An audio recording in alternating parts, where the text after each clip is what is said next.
بسم اللہ الرحمن الرحیم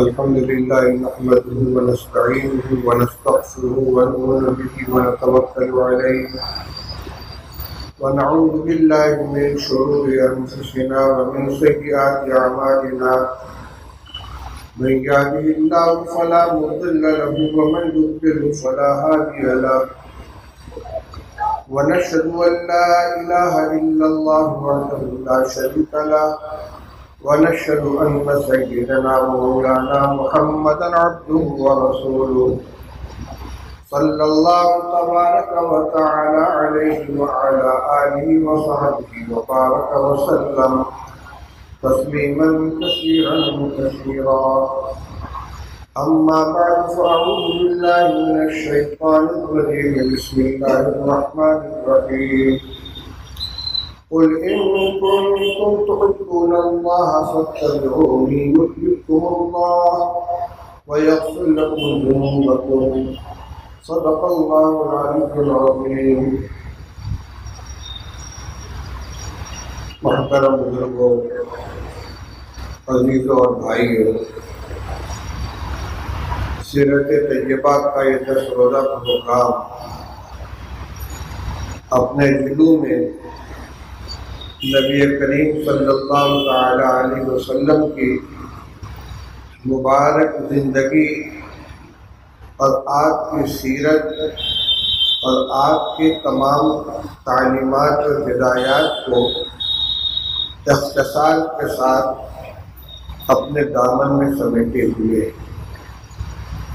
اس کا پہلا پروگرام طلوع آفتاب رسالت سے شروع ہو کر آخری بیان حجۃ الوداع نبی کریم صلی اللہ علیہ وسلم کی وفات پر مکمل ہوتا ہے، اور درمیان کے بیانات نبی کریم صلی اللہ تعالی علیہ وسلم کی حیات طیبہ کے مختلف حصوں، مختلف اجزاء اور آپ کی سیرت کے متعدد پہلوؤں کو اجاگر کرتا ہے. مجھے اس پروگرام کے جس جز پر گفتگو کرنے کا حکم ملا ہے وہ ہے سیرت طیبہ اور ہمارا کردار. عنوان سے یہ بات سمجھ میں آتی ہے کہ ہمیں دونوں چیزوں کا موازنہ کرنا ہے. حضرت نبی کریم صلی اللہ تعالی علیہ وسلم کی سیرت طیبہ کیا ہے، آپ کی ہدایات کیا ہیں، آپ کی تعلیمات کیا ہیں، اور ان کے مقابلے میں ہماری عملی زندگی کیسی گزر رہی ہے، کہاں اصلاح کی ضرورت ہے، جو چیز قابل تشکر ہے اس پر اللہ کا شکر ادا کیا جائے اور مزید کی توفیق مانگی جائے، اور جہاں کمی اور کوتاہی ہے اس کی اصلاح کرنے کی کوشش کی جائے. آقا نامدار صلی اللہ علیہ وسلم کی زندگی ایسی آئینہ ہے کہ پیدائش سے لے کر وفات تک زندگی کا کوئی پہلو ایسا نہیں ہے کہ جس کو صحابہ کرام رضی اللہ تعالی عنہم نے محفوظ نہ کیا ہو اور بیان نہ کیا ہو. سیرت کی کتابوں میں، احادیث کی کتابوں میں، تاریخ کی کتابوں میں ساری تفصیلات موجود ہیں، جس میں آپ کی ذاتی اوصاف بھی ہے، آپ کی مشغولیات و مصروفیات بھی ہیں، ہجرت سے پہلے کے واقعات، مکہ مکرمہ کی زندگی، آزمائش کا زمانہ، اور ایمان و اسلام کی راہ میں جو مشقتیں اور تکلیفیں آپ نے اور آپ کے ساتھیوں نے برداشت کی ان کا بھی ذکر ہے. اور پھر ہجرت کے بعد جو دوسرا دور شروع ہوتا ہے جس میں اللہ تعالیٰ نے اسلام کو سربلندی و وسعت عطا فرمائی اور اسلام کا دائرہ تیزی کے ساتھ پھیلا، وہ بھی موجود ہے. وہ بیانات بھی آپ کے سامنے آئے ہیں، جو باقی وہ انشاءاللہ آ جائیں گے. مجھے تو یہ عرض کرنا ہے کہ نبی کریم صلی اللہ علیہ وسلم کی زندگی کو اللہ جل شانہ نے ہم سب کے لیے نمونہ بنایا. لقد کان لکم فی رسول اللہ اسوۃ حسنہ. اسوہ کہتے ہیں اس چیز کو جس کو دیکھ کر نقل کی جائے. مثال کے طور پر آپ کو کوئی کپڑا سلوانا ہے تو آپ اپنا ایک سلا ہوا کپڑا درزی کو دے دیتے ہیں اور تھان دے دیتے ہیں کہ بالکل اس کے مطابق ہونا چاہیے. اسے اپنی طرف سے اس میں کچھ کمی بیشی کرنے کی کوئی گنجائش نہیں ہوتی، اجازت نہیں ہوتی. اللہ جل شانہ نے نبی کریم صلی اللہ علیہ وسلم کی پوری حیات طیبہ کو محفوظ کروا دیا اور امت کو اس کا مکلف بنایا کہ ہر چیز میں آپ کی پیروی اور آپ کی اطاعت کی جائے. جو آیت کریمہ میں نے پڑھی ہے اس میں اللہ جل شانہ نے یہ ارشاد فرمایا قل ان کنتم تحبون اللہ فاتبعونی. آپ یہ فرما دیجئے کہ تم کو اگر اللہ سے محبت ہے تو میرا اتباع کرو، میری پیروی کرو، میرے نقش قدم پر چلو، میری چال چلنے کی کوشش کرو. نتیجہ کیا ہوگا؟ یحببکم اللہ. تم اللہ سے محبت کرنا چاہو گے اور اللہ تم کو اپنا محبوب بنا دیں گے. تم محب کے بجائے محبوب بن جاؤ گے. کیوں؟ اس لیے کہ اللہ کے رسول صلی اللہ علیہ وسلم اللہ کے حبیب ہیں، اور وہ جتنا حبیب سے مشابہ ہوگا اپنے اعمال میں، اقوال میں، اخلاق میں، معاملات میں، وضاقتہ میں، اتنا ہی وہ اللہ کے نزدیک محبوب بنتا چلا جائے گا. کیونکہ اللہ کو اپنے حبیب کی ہر ادا پیاری ہے. جو جتنا زیادہ اللہ کے حبیب سے مشابہت رکھے گا، جتنا ان سے قریب ہوگا، اتنا ہی وہ اللہ کا محبوب بنے گا. اور سب سے بڑھ کر ہمارے سامنے صحابہ کرام رضی اللہ تعالی عنہ کی مثالیں ہیں. ان کو کتنا اہتمام تھا رسول اللہ صلی اللہ علیہ وسلم کے ہر قول و فعل، نقل و حرکت اور آپ کے اخلاق اور ماحول، ہر عمل کی نقل کرنے کا. حضرت حذیفہ بن یمان رضی اللہ تعالیٰ عنہ کی خدمت میں رسول اللہ صلی اللہ علیہ وسلم کی وفات کے بعد ایک صاحب حاضر ہوئے اور خواہش کی کہ آپ مجھے رسول اللہ صلی اللہ علیہ وسلم کی زندگی کے بارے میں بتائیے. آپ کے معمولات کیسے تھے، کیسے چلتے تھے، کیسے اٹھتے تھے، کیسے بیٹھتے تھے، کیسے باتیں کرتے تھے. اس لیے کہ حضور صلی اللہ علیہ وسلم کو اپنی آنکھوں سے نہیں دیکھا تھا، اور صحابہ کرام رضی اللہ تعالیٰ عنہ نے رسول اللہ صلی اللہ علیہ وسلم کے جمال جہاں آرا کا اپنی آنکھوں سے مشاہدہ کیا تھا. وہ اس کے محافظ و ناقل تھے. اس لیے ان سے پوچھا. حضرت حذیفہ رضی اللہ تعالیٰ نے جواب کیا دیا؟ فرمانے لگے کہ تم عبداللہ ابن مسعود کو رضی اللہ عنہ کو جانتے ہو؟ عبداللہ ابن مسعود کو جانتے ہو؟ کہاں جانتا ہوں. تو ایک کام یہ کرو کہ صبح کو جب وہ اپنے گھر سے نکلے تو تم ان کے ساتھ ہو لو اور ان کے ایک ایک عمل کو غور سے دیکھو. کیسے چلتے ہیں، کیسے گفتگو کرتے ہیں، کیسے اٹھتے ہیں، کیسے بیٹھتے ہیں، کیسے نماز پڑھتے ہیں. ان کو جو عمل جیسے کرتے ہوئے دیکھو، سمجھ لو کہ رسول اللہ صلی اللہ علیہ وسلم ایسے ہی کرتے. یہ صرف عبداللہ ابن مسعود رضی اللہ تعالیٰ کی خصوصیت نہیں ہے کہ ان کے اندر یہ بات زیادہ اہتمام کے ساتھ تھی، لیکن ہر صحابی کا یہی عمل تھا، یہی کوشش ہوتی تھی.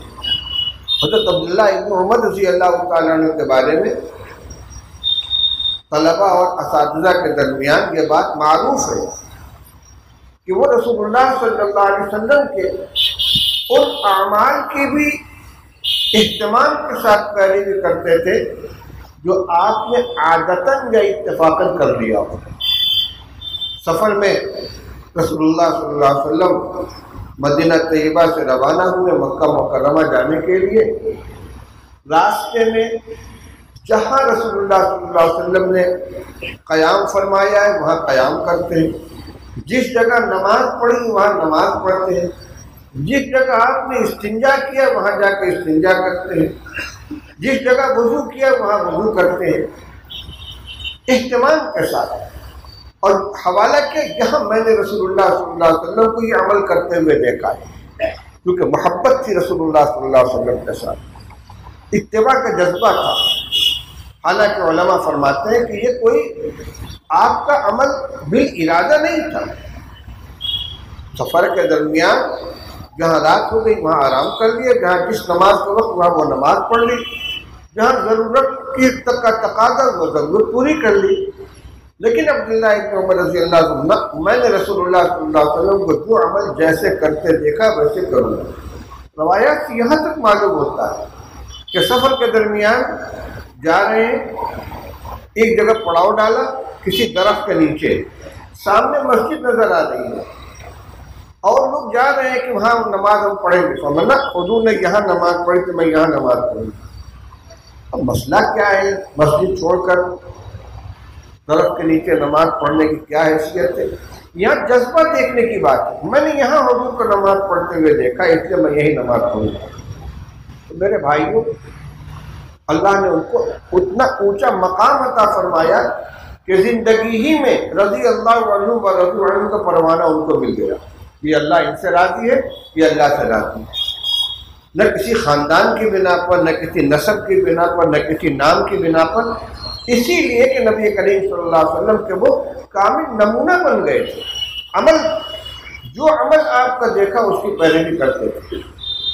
اسی طرح اگر کوئی صحابی کسی شخص کو رسول اللہ صلی اللہ علیہ وسلم کے کسی عمل کی مخالفت کرتے ہوئے، اس کے خلاف عمل کرتے ہوئے دیکھتا، سخت ناراض ہو جاتے تھے۔ ایک مرتبہ ایک صحابی ہے، انہوں نے کہا کہ رسول اللہ صلی اللہ علیہ وسلم نے فرمایا تھا کہ رات کے وقت اگر تمہاری بیویاں نماز پڑھنے کے لیے مسجد میں جانے کی اجازت مانگے تو اجازت دے دو۔ ایک ان کے صاحبزادے نے کہا کہ اب تو زمانہ فتنے کا ہو گیا ہے، اب ہم اجازت نہیں دیں گے، بس بگڑ گئے۔ میں تجھ کو رسول اللہ صلی اللہ علیہ وسلم کی حدیث سناتا ہوں تو کہتے میں اجازت نہیں دوں گا، میں بالکل تم سے بات نہیں کروں گا۔ حالانکہ خود حضرت عائشہ رضی اللہ تعالیٰ عنہ فرماتی ہیں کہ رسول اللہ صلی اللہ علیہ وسلم نے اگر ان حالات کو دیکھ لیا ہوتا جو آپ کی وفات کے بعد امت میں پیدا ہوئے ہیں، عورتوں میں جو عادتیں آئی ہیں، تو آپ خود منع فرما دیتے اور خود آپ نے اجازت دینے کی بات کہی ہے۔ لیکن جب کسی خاتون نے آپ سے کہا یا رسول اللہ میں آپ کے ساتھ مسجد میں نماز پڑھنا چاہتی ہوں، تو آپ نے فرمایا تمہارا اپنے محلے کی مسجد میں نماز پڑھنا میرے ساتھ میری مسجد میں نماز پڑھنے سے بہتر ہے، اور اپنے گھر کے صحن میں نماز پڑھنا محلے کی مسجد میں نماز پڑھنے سے بہتر ہے، اور گھر کے کمرے میں نماز پڑھنا صحن میں نماز پڑھنے سے بہتر ہے، اور کمرے کے اندر کی کوٹھری میں نماز پڑھنا کمرے میں نماز پڑھنے سے بہتر ہے۔ یہ آپ کو ہدایت دے رہے ہیں۔ چنانچہ خاتون نے اپنے گھر میں اندر ایک کوٹھری میں بنوا لی تھی اور زندگی بھر اس میں نماز پڑھتی رہی۔ مسئلہ وہی ہے، لیکن بظاہر رسول اللہ صلی اللہ علیہ وسلم کے حکم کی خلاف ورزی نظر آ رہی تھی، کب اس سے بات نہیں کروں گا۔ ایک صحابی کہیں تشریف لے جا رہے تھے، دیکھا کہ بچے ڈھیلا چلا رہے ہیں، بچوں کی عادت ہوتی ہے کنکر پھینک رہے ہیں، انہوں نے منع کیا، رک جاؤ بیٹا، رسول اللہ صلی اللہ علیہ وسلم نے منع فرمایا کہ ڈھیلا مت چلایا کرو، کسی کے دانت پھوٹ جائے گا، کسی کی آنکھ پھوٹ جائے گی۔ یہ کہہ کے گزر گئے، واپس آئے تو دیکھا بچے اپنے اسی کام میں لگے ہوئے، اکھڑ گئے، سخت ناراض ہوئے۔ میں تجھ کو رسول اللہ صلی اللہ علیہ وسلم کا حکم سنا رہا ہوں اور تو ماننے کے لیے تیار نہیں ہے۔ آج ہمارے سامنے رسول اللہ صلی اللہ علیہ وسلم کے فرمان آتے ہیں، ارشادات آتے ہیں، سنتوں کا بیان ہوتا ہے، ایک کان سے سنتے ہیں دوسرے کان سے نکال دیتے ہیں۔ کبھی اس کا جائزہ لینے کی کوشش کرتے ہیں کہ ان سنی ہوئی باتوں پر ہمارا عمل کتنا ہے؟ موٹی موٹی سنتیں، ہر اچھا کام داہنے ہاتھ سے کرو اور اس کا مقابل بائیں ہاتھ سے کرو۔ مسجد میں داخل ہونا ہے تو داہنے قدم سے داخل ہو، نکلنا ہے تو بائیں قدم سے نکلو۔ استنجا خانے میں جانا ہے تو بایاں قدم پہلے اٹھاؤ، نکلنا ہے تو پہلے دایاں قدم نکالو، سنت ہے۔ کیا ہم ہمیشہ استنجا خانے میں جاتے وقت اور نکلتے وقت اور مسجد میں داخل ہوتے وقت اور نکلتے وقت اس کا استحضار رکھتے ہیں کہ اس میں رسول اللہ صلی اللہ علیہ وسلم کی سنت کیا ہے اور ہم عمل کیا کر رہے ہیں؟ 100% اس پہ عمل ہو رہا ہے، کوئی محنت نہیں ہے، یہ پیر بڑھائیں یا یہ پیر بڑھائیں، محنت اتنی ہی لگے گی۔ لیکن اگر سنت کی قدر ہو ہمارے نظر میں، ہم اپنے کردار کو سنت کے مطابق کرنا چاہیں تو معمولی سی سنت بھی ہم سے چھوٹنے نہ پائے۔ معمولی یہ لفظ سنت کے لیے اس کے اعتبار سے بولا جا رہا ہے، ورنہ کوئی سنت معمولی نہیں، ہر سنت بڑی قیمتی ہے کیونکہ وہ رسول اللہ صلی اللہ علیہ وسلم کا طریقہ ہے۔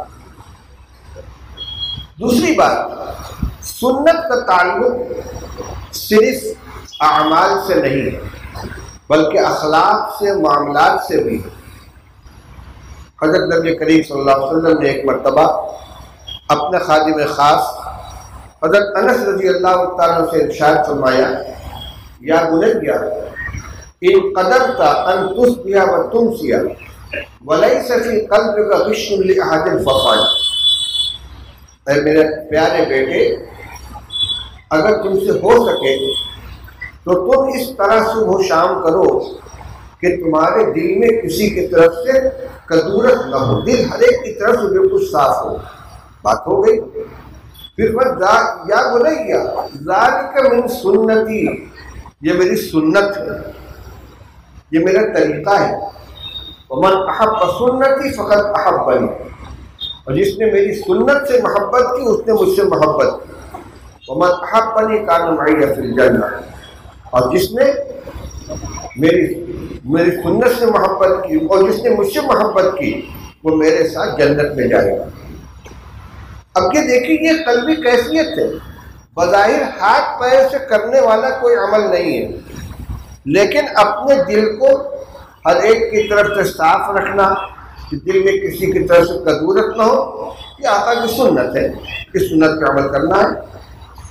خود رسول اللہ صلی اللہ علیہ وسلم نے ارشاد فرمایا کہ میرے پاس کوئی کسی کی شکایت لے کر نہ آئے، کیونکہ میں یہ چاہتا ہوں کہ جب میں لوگوں کے درمیان آؤں تو میرا دل ہر ایک کی طرف سے صاف ہو، کسی کی طرف سے دل کے اندر میل نہ ہو۔ اور وہی بات یہ آپ فرما رہے کہ میری سنت ہے، یہ بھی سنت ہے۔ رسول اللہ صلی اللہ علیہ وسلم کی پہچان کیا تھی؟ الصادق الامین، سچ بولنے والے، امانت دار۔ یہ وہ صفت ہے کہ جس سے آپ کا تعارف ہوتا تھا نبوت کے پہلے سے، مکہ مکرمہ میں آپ کو صادق الامین کہا جاتا تھا۔ تو سچ بولنا، امانت کا لحاظ رکھنا، وعدہ پورا کرنا، کہ رسول اللہ صلی اللہ علیہ وسلم کی عادت طیبہ ہے، آپ کی شناخت اور پہچان اور سنت ہے۔ ہمارا کردار کیا ہے؟ ہم راست گوئی کا کتنا اہتمام کرتے ہیں، وعدہ پورا کرنے کا کتنا خیال رکھتے ہیں، امانت داری کا کتنا لحاظ رکھتے ہیں۔ یہ سنت نہیں ہے، یہ رسول اللہ صلی اللہ علیہ وسلم کی سیرت نہیں ہے۔ اگر زبان پہ قابو نہیں ہے، وعدہ پورا نہیں کرتے، امانت داری میں خلل پڑتا ہے تو رسول اللہ صلی اللہ علیہ وسلم کے طریقے پر ہم نہیں ہیں۔ آپ نے فرمایا ہے لا دین لمن لا امانت له ولا ایمان لمن لا امانت له ولا دین لمن لا عہد له۔ اس شخص کے پاس ایمان نہیں ہے جس کے پاس امانت داری نہ ہو، اور اس شخص کے پاس دین نہیں ہے جس کے پاس جو وعدہ پورا نہ کرتا ہو۔ اتنا اہتمام ہے رسول اللہ صلی اللہ علیہ وسلم۔ ہم اپنی زندگی کا جائزہ لیں، سیرت مقدسہ اور ہمارا کردار مقابلہ کریں۔ کیا ہم بھی ہمیشہ اپنی زبان کا لحاظ کرتے ہیں؟ کسی کا کوئی وعدہ کیا تو وعدہ پورا کریں۔ حدیث میں واقعہ ہے، اور غالباً نبوت سے پہلے کا واقعہ ہے کہ رسول اللہ صلی اللہ علیہ وسلم کا ایک شخص کے ساتھ کچھ معاملہ تھا۔ اس نے آپ سے کہا کہ آپ ذرا ٹھہریے، میں ابھی آتا ہوں۔ آپ نے فرمایا ٹھیک ہے، میں تمہارا انتظار کرتا ہوں۔ چلا گیا۔ آپ نے وعدہ کر لیا کہ میں انتظار کرتا ہوں، 3 دن گزر گئے، وہ شخص نہیں آیا۔ 3 دن کے بعد آیا، آپ کو وہیں پر موجود پایا۔ آپ نے صرف اتنا فرمایا انا ہونا منذ 30 انتظر، کہاں چلے گئے تھے؟ میں 3 دن سے تمہارا انتظار کر رہا ہوں یہاں پر۔ یہ کیا چیز تھی؟ وعدہ کیا ہے، اس وعدے کو پورا کرنا ہے۔ میرے بھائی بزرگوں، اپنے ہم اعمال کو، اخلاق کو بھی دیکھیں، زبان کے ہم کتنے پکے ہیں، امانت داری کتنی پائی جاتی ہے ہمارے اندر۔ امانت کا لفظ جو میں بول رہا ہوں، آپ سوچتے ہوں گے کہ امانت کا مطلب یہ ہے کہ کسی نے ہمارے پاس کوئی سامان رکھ دیا، ہم نے اس کو واپس کر دیا، امانت دار ہو گئے۔ یقیناً یہ بھی امانت داری ہے، لیکن امانت کا تعلق صرف اس سے نہیں ہے، امانت کا تعلق بہت سی چیزوں سے۔ امانت یہ بھی ہے کہ کسی کا عیب آپ کے علم میں آ گیا، کسی کو کمزوری آپ کے علم میں آ گئی، آپ اس کو چھپا کے رکھیں، اس کی پردہ دری نہ کریں۔ آپ سے کسی نے کوئی مشورہ لیا ہے تو آپ اس کو کسی کے سامنے ظاہر نہ کریں۔ المستشار مؤتمن، جس سے مشورہ لیا جائے وہ امین ہوتا ہے۔ کسی کے سامنے ذکر نہ کریں کہ فلاں آدمی مجھ سے فلاں بات پوچھ رہا تھا، میں نے یہ رائے دی ہے، اس نے آپ پر اعتماد کیا ہے، وہ آپ کے پاس امانت رہنی چاہیے۔ المجالس بالامانہ، مجلس میں جب آدمی کہیں بیٹھا ہے، 2-4 آدمی دائیں بائیں ہیں، کوئی گفتگو کرتا ہے تو حاضرین کو دیکھ کر کون کون ہے دائیں بائیں، ان کے سامنے یہ بات کہنے میں کوئی حرج نہیں ہے۔ جب گفتگو کر لیں، کتنے لوگوں پر اعتماد کیا۔ رسول اللہ صلی اللہ علیہ وسلم المجالس بالامانہ، مجلس امانت ہے، اس بات کو کسی دوسری جگہ نقل کرنا امانت کے اندر خیانت ہے۔ اسی طریقے سے رسول اللہ صلی اللہ علیہ وسلم نے ارشاد فرمایا الامام ضامن والمؤذن مؤتمن، امام ضامن ہوتا ہے، مؤذن امین ہوتا ہے۔ مؤذن امین کس چیز کا ہے؟ شارحین فرماتے ہیں ایک تو اس بات کا امین ہے کہ لوگ اس پر اعتماد کرتے ہیں، جب وہ اذان دے گا نماز پڑھ لیں گے، اسی کی اذان پر سحری ختم کریں گے، اسی کی اذان پر افطار کر لیں گے۔ لیکن ایک چیز اور بھی ہے، مؤذن اذان دینے کے لیے بلند جگہ پر کھڑا ہوتا ہے، چھت کے اوپر چڑھ کر اذان دیتا ہے، آس پاس میں دوسروں کے مکانات بھی ہوتے ہیں، کبھی ہو سکتا ہے کہ اوپر چڑھا اذان دینے کے لیے، پڑوس کے مکان میں اس کی اچانک نظر پہنچ گئی، کسی کو کسی ایسی حالت میں دیکھ لیا کہ اگر اس کو کسی دوسرے کے سامنے ظاہر کرے تو اس کو اس کی بے عزتی ہوگی، اب اس کو اپنے سینے میں چھپا کے رکھنا ہے، کسی کے سامنے ذکر نہ کرے۔ کیا یہ ساری امانتیں ہیں ہمارے یہاں؟ رسول اللہ صلی اللہ علیہ وسلم کی سنت ہے، یہ آپ کی سیرت ہے۔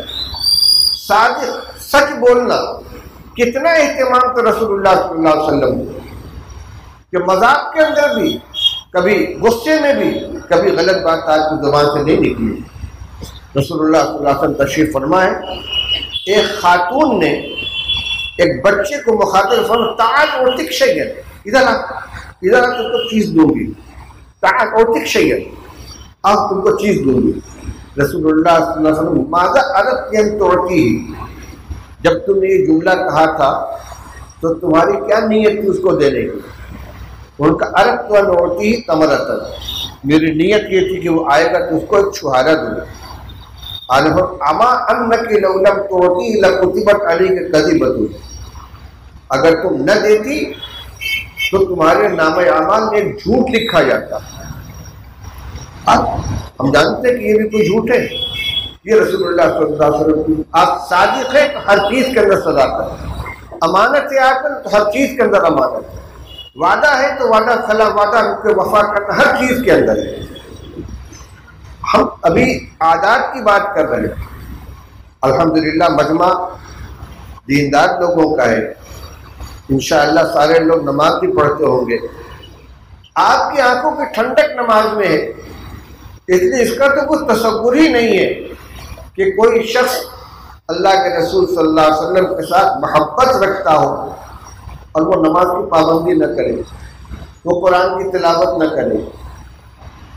یہ تو سب سے اعلیٰ درجے کی چیز، جعلت قرۃ عینی فی الصلاۃ، آپ نے فرمایا کہ نماز میری آنکھوں کی ٹھنڈک نماز کے اندر رکھی گئی ہے۔ اگر آپ کی آنکھوں کی ٹھنڈک ہمیں منظور ہے کہ آپ کی آنکھ ٹھنڈی ہو، آپ خوش ہو، تو ہر امتی کو نماز کا اہتمام کرنا ہے۔ یہ تو فرض درجے کی چیز ہے۔ جب لفظ سنت بولا جاتا ہے تو عام طور سے ذہن جاتا ہے ان چیزوں کی طرف جس کا درجہ سنت کا ہے، حالانکہ اپنے مفہوم کے اعتبار سے آپ کا ہر عمل، آپ کا ہر طریقہ سنت میں شامل ہے، فرض ہو، واجب ہو، مستحب ہو، نفل ہو، آپ نے جو کیا یا جس چیز کو پسند فرمایا وہ سب سنت ہے۔ گھروں کے اندر ہماری رہائش کیسی ہے، گھر والوں کے ساتھ ہمارا سلوک کیسا ہے، بچوں کے ساتھ ہمارا معاملہ کیسا ہے، ہمارا کردار کیا ہے۔ انس رضی اللہ تعالیٰ عنہ رسول اللہ صلی اللہ علیہ وسلم کے خادم میں 10 سال تک حضور کی خدمت کی ہے، تو خود کہتے ہیں کہ میں نے رسول اللہ صلی اللہ علیہ وسلم کی 10 سال خدمت کی ہے، کبھی آپ نے مجھ کو کسی کام کے لیے بھیجا، فرمایا کہ فلاں جگہ چلے جاؤ، کہ نہیں جاؤں گا۔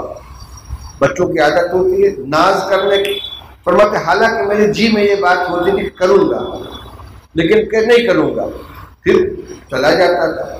ایک مرتبہ رسول اللہ صلی اللہ علیہ وسلم نے کسی ضرورت سے بھیجا، جا رہا تھا، راستے میں بچے کھیل رہے تھے، میں بھی کھیل میں شریک ہو کھڑا ہو گیا۔ رسول اللہ صلی اللہ علیہ وسلم انتظار کرتے رہے، جب میں نہیں لوٹا تو آپ خود اپنے گھر مکان سے نکلے، آ کر پوچھا ارے تم گئے نہیں؟ ہے جاتا ہوں۔ ڈانٹا نہیں، مارا نہیں۔ فرماتے کبھی رسول اللہ صلی اللہ علیہ وسلم نے مجھ سے یہ نہیں فرمایا لما فعلت یا لما لم تفعل، کسی کام کے کرنے کے لیے کہا اور میں نے نہیں کیا تو کبھی ڈانٹا نہیں کہ یہ کام کیوں نہیں کیا، یا کسی کام سے منع کیا میں نے کر لیا، کبھی نہیں فرمایا کہ یہ کام تم نے کیوں کیا۔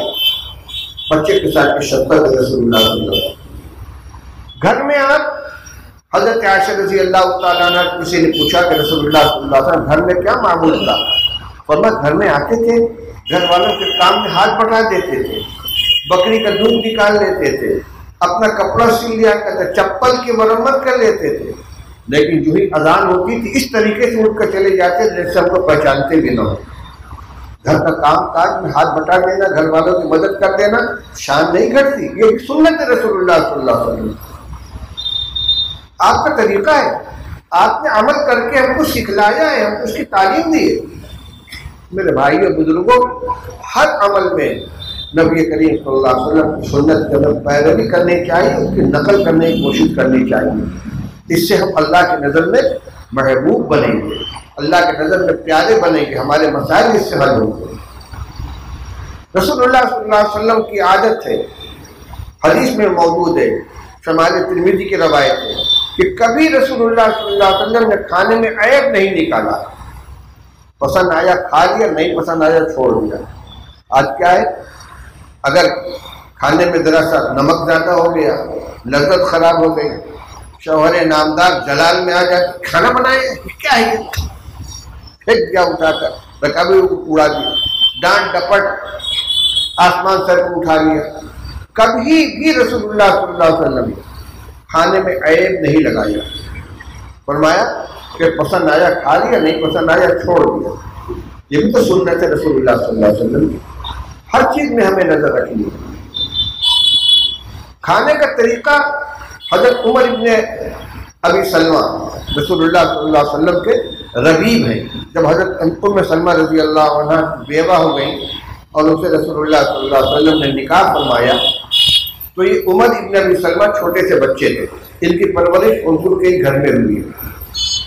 وہ خود کہتے ہیں کہ میں نے رسول اللہ صلی اللہ علیہ وسلم کی گود میں پرورش پائی ہے، وکانت یدی تطیش فی الصحفۃ، جب میں کھانے کے لیے بیٹھتا تھا تو میرا ہاتھ رکابی میں ادھر ادھر ہر طرف جاتا تھا۔ آج میں یاد بنیا کل بسم اللہ وکل بیمینک وکل مما یلیک، بیٹے بسم اللہ پڑھ کر کھانا کھایا کرو، دائیں ہاتھ سے کھایا کرو، اپنے قریب سے کھایا کرو، اپنے ساتھ بیٹھا کے کھلا رہے، یتیم بچہ ہے، آپ کو سبھی اولاد نہیں ہے۔ فرماتے فما کانت تلک طعمتی، پھر پوری زندگی میں نے رسول اللہ صلی اللہ علیہ وسلم کی ہدایت کا اتباع کیا، اسی طرح کھانا کھاتا ہوں۔ آپ اپنے عمل کو نمونہ بناتے. فرمایا اما انا فلا آکل متکئا، بھائی میں تو ٹیک لگا کر کھانا نہیں کھاتا. یعنی تم کو اگر مجھ سے محبت ہے تو میں میرے طریقے کی نقل کرو. ٹیک لگا کر بیٹھ کر کھانا مت کھاؤ، یہ مترفین کا دنیا داروں کا طریقہ ہے. کھانے کے سامنے تواضع کی حیت ہونی چاہیے. کھانا اللہ کی نعمت ہے، متکبرین کی طرح مت بیٹھو، کھانے کی طرف جھک کر بیٹھو، تواضع کے ساتھ بیٹھو، اللہ کی نعمت کی قدر کرو، ایک ایک لقمے کی قدر کرو. زمین پہ اگر دسترخوان پہ کوئی چیز گر جائے، سنت آپ نے فرمایا کہ اٹھاؤ صاف کر کے کھا لو. آج نئی تہذیب کے اندر کئی ہوٹل میں بیٹھ کے کھا لے، کوئی چیز گر جائے، مجال ہے کہ کوئی نوجوان اٹھا کے اس کو صاف کر کے کھا لے. برتن صاف کرو، انگلی چاٹو، برتن چاٹو، اس سے سنتیں زندگی سے نکل گئی. آج فیشن یہ ہے کہ برتن میں تھوڑا سا چھوڑ دو، پیالی کے اندر گلاس میں تھوڑا سا بچا کے چھوڑ دو، ٹپ چھپ دے دو. سنتوں کی قدر نکل رہی ہے ہماری زندگی سے، اس کی قدر و قیمت نکل رہی ہے.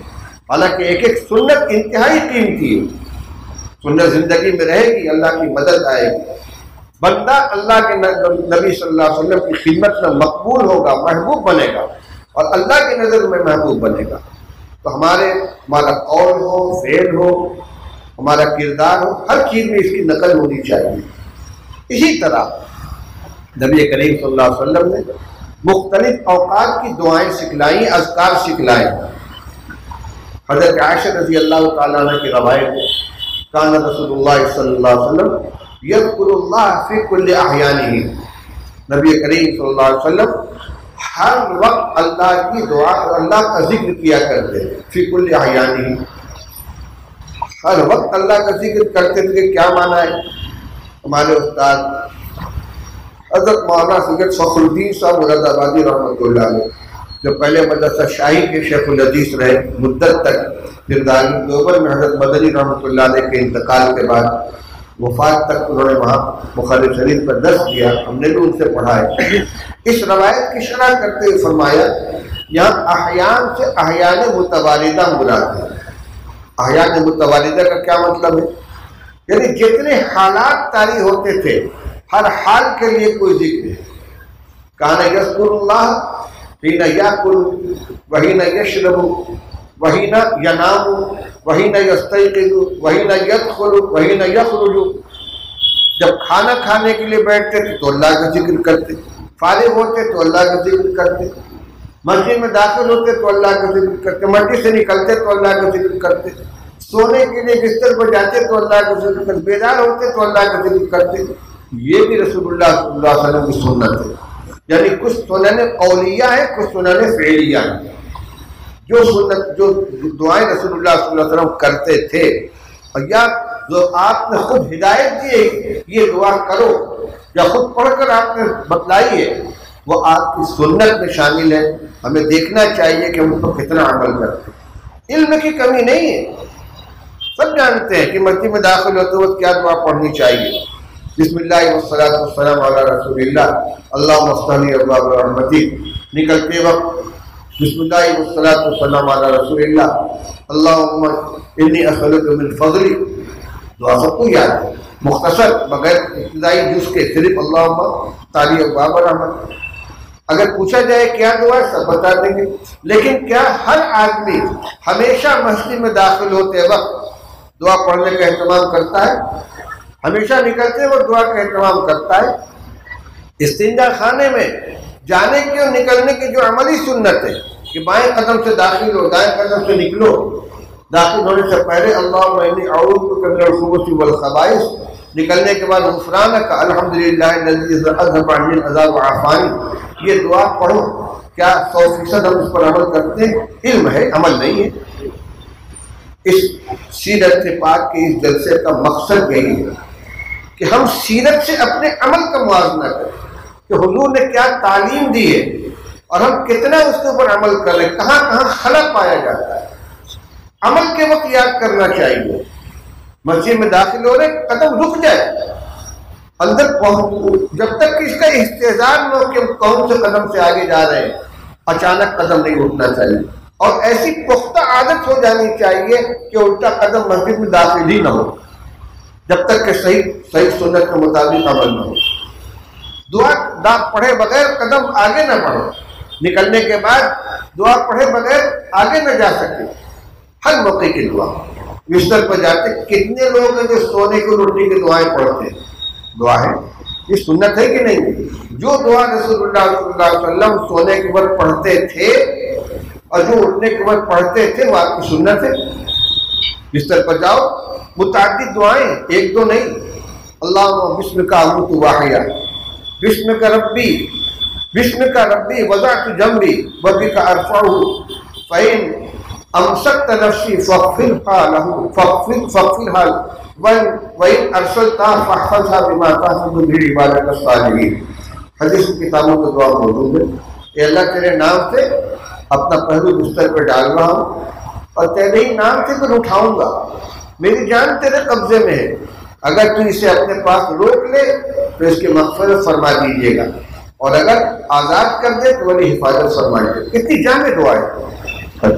اللہم بسمک اموت واحیا، اللہ تیرے نام پر میں مرنے جا رہا ہوں، موت کے آغوش میں جا رہا ہوں، اور تو ہی جلائے گا تو پھر اٹھوں گا۔ یہ تصور لے کر، اس معنی کا استحضار کر کے اللہ کا نام لے کر سوئے، بڑی مبارک نیند ہوگی۔ اپنے کو اللہ کے حوالے کر کے سویا، آنکھ کھلے تو سب سے پہلے اللہ کا شکر ادا کرے، الحمدللہ الذی احیانی بعد ما اماتنی والیہ النشور۔ اللہ کا شکر ہے کہ اس نے مجھ کو موت دینے کے بعد دوبارہ زندگی عطا فرمائی۔ یہ سنت رسول اللہ صلی اللہ علیہ وسلم۔ کیا ہمارے کردار میں ہے؟ یہ ہماری زندگی میں ہے؟ جانتے ہیں، اکثر جانتے ہیں، جو نہیں جانتے ان کو سیکھنا چاہیے، لیکن عمل کے اندر ہمارے بہت کی کمی ہے۔ اسی طریقے سے جو دعائیں رسول اللہ صلی اللہ علیہ وسلم مانگا کرتے تھے وہ بھی آپ کو سنت ہے، ہمیں سکھانے کے لیے آپ نے دعائیں مانگی۔ دین دنیا کی تمام ضرورتیں آپ اللہ سے مانگا، آپ نے فرمایا ہے کہ اللہ تعالیٰ سے اپنی ہر ضرورت مانگو، اگر تمہارے جوتے کا تسمہ ٹوٹ جائے تو بھی اللہ سے مانگو۔ اسباب ضرور اختیار کرو، مگر اسباب میں کوئی طاقت نہیں، طاقت اللہ کے ہاتھ میں۔ ہر چیز دوا کرو، شفا اللہ سے مانگو، ذریعہ معاش اختیار کرو، روزی اللہ سے مانگو، اسباب اختیار کرو، مدد اللہ سے مانگو۔ یہ رسول اللہ صلی اللہ علیہ وسلم کی تعلیم بھی ہے، آپ کی پوری سنت بھی ہے۔ کہ میرے بھائی اور بزرگوں، ہمیں اپنے ذاتی عمل کا، اپنے گھریلو زندگی کا، اپنے معاملات کا، ہر چیز کا جائزہ لینا چاہیے۔ سیرت کی کتابوں کا مطالعہ کریں۔ ہمارے بزرگوں کی جو لکھی ہوئی سیرت کی کتابیں ہیں، حضرت مولانا ادریس صاحب کاندھلوی رحمۃ اللہ علیہ کی سیرت المصطفیٰ ہے، حضرت مولانا محمد میاں صاحب رحمۃ اللہ علیہ کی محمد رسول اللہ ہے۔ اس کے علاوہ رحمۃ للعالمین ہے مولانا سلمان منصور پوری جو گزر چکے ہیں، ان کا رحمۃ للعالمین۔ سیرت کی کتابوں کو مطالعہ کیجیے، حضور صلی اللہ علیہ وسلم کی خاص سنتوں کے بارے میں، رسول اکرم کی پیاری پیاری سنتیں، اس نام سے بھی کتابیں، نبی کریم صلی اللہ علیہ وسلم کے شب و روز، اس نام سے بھی کتاب ہے۔ ہم ادھر ادھر کی چیزیں پڑھتے ہیں، لغویات میں اپنے وقت کو ضائع کرتے ہیں۔ آپ کی سیرت کا مطالعہ کریں، صحابہ کرام کی سیرت کا مطالعہ کریں، کیونکہ صحابہ رضی اللہ تعالیٰ عنہ رسول اللہ صلی اللہ علیہ وسلم کی سیرت و سنت کا عملی نمونہ تھے۔ ان کو دیکھ کر پتہ چلتا تھا کہ رسول اللہ صلی اللہ علیہ وسلم کون سا عمل کیسے کرتے تھے۔ جیسے کبھی میں نے عبداللہ بن مسعود رضی اللہ عنہ کے بارے میں بتلایا کہ جب کسی نے حضرت حذیفہ سے پوچھا کہ رسول اللہ صلی اللہ علیہ وسلم کیسے کون سا عمل کرتے تھے، تو کیا فرمایا؟ عبداللہ بن مسعود کو دیکھو اور جو عمل وہ جیسے کرتے تھے ویسے کرو۔ تو ہمارے دل میں جب عظمت ہوگی کہ رسول اللہ صلی اللہ علیہ وسلم کے طور اور طریقے جو اللہ کو محبوب ہیں ان کو ہم اختیار کریں گے تو اللہ کی مدد ہمارے ساتھ ہوگی، اللہ کی رحمت ہمارے اوپر نازل ہوگی۔ اس کو جاننے کی کوشش کریں، اس پر عمل کرنے کی کوشش کریں۔ اسی طرح اپنے گھر کے اندر ان سنتوں کا رواج دیں۔ آج سلام کی سنت ہماری زندگی سے نکل رہی ہے۔ بچے گھر میں آتے ہیں، مکتب میں اگر ان کو سکھایا جاتا ہے کہ گھر میں جاؤ تو سلام کرو اور وہ سیکھ کر عمل کرتے تو ٹھیک ہے، ورنہ عام طور سے گھروں کے اندر شوہر گھر میں داخل ہوتے ہیں، بیوی کو سلام، جب بھائی آیا بڑے بھائی کو سلام، بچہ آیا ماں باپ کو سلام، جتنا اہتمام ہونا چاہیے وہ اہتمام نہیں پایا جا رہا ہے. حضرت حضور فرمایا السلام قبل الکلام، کوئی بھی گفتگو کرنے سے پہلے سلام ہونا چاہیے. آج کل کیا ہے، موبائل پر فون آیا، ہلو ہلو کیا، بات تو صحیح ہو گئی. بھائی اگر یہ آپ کو پتہ چلا کہ کون بول رہا ہے، اگر اس نے سلام نہیں کیا تو آپ سلام کیجیے، سلام کر اس کے بعد گفتگو کیجیے. چاہے گفتگو بالمشافہ ہو رہی آمنے سامنے، چاہے موبائل کے ذریعے ہو رہی ہو، مسلمان کی گفتگو آپس میں سلام سے شروع ہونی چاہیے، سلام پر ختم ہونی چاہیے. ہلو ہلو کوئی چیز نہیں ہے، اوکے کوئی چیز نہیں ہے. ہم دوسروں کی نقل نہ کریں، پیروی نہ کریں، نبی کریم صلی اللہ علیہ وسلم کی سنتوں کو اپنے اندر زندہ کرنے کی کوشش کریں.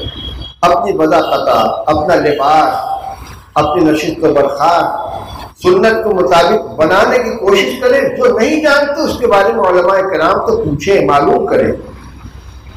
ہم پشتینی مسلمان ہیں، خاندان میں ہمیں اسلام ملا ہے، وراثت کے اندر ہمیں قدر نہیں ہے.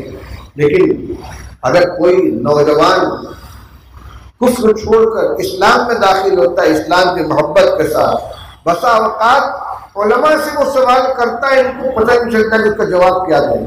اس سلسلے میں رسول اللہ صلی اللہ علیہ وسلم کی سنت کیا، اس کا اندر شوق ہے، وہ چاہتا ہے کہ ایک ایک عمل رسول اللہ صلی اللہ علیہ وسلم کی سنت کا مطابق ہو. ایسی باریک باریک سنتیں بسا اوقات کے نو مسلم پوچھ بیٹھتے ہیں کہ استحضار نہیں ہوتا، تلاش کرنا پڑتا ہے. اس لیے کہ وہ قدر کر رہے ہیں، وہ اس کی عظمت کو سمجھتے ہیں. ہمیں تو وراثت کے اندر ملا ہے دین. یہاں نماز کے لالے پڑے ہوئے ہیں، سنتوں کا کتنا اہتمام ہوگا. کہ میرے بھائی اور بزرگوں، میری گفتگو کا حاصل یہی ہے کہ ہم سنتوں کو سیکھیں، جانیں، جن کو جانتے ان کے مطابق عمل کریں، جو نہیں جانتے ان کو جاننے کی کوشش کریں، خود بھی عمل کریں اور اپنے بچوں کو، اپنے گھر والوں کو بھی اس کا عادی بنانے کی کوشش کریں.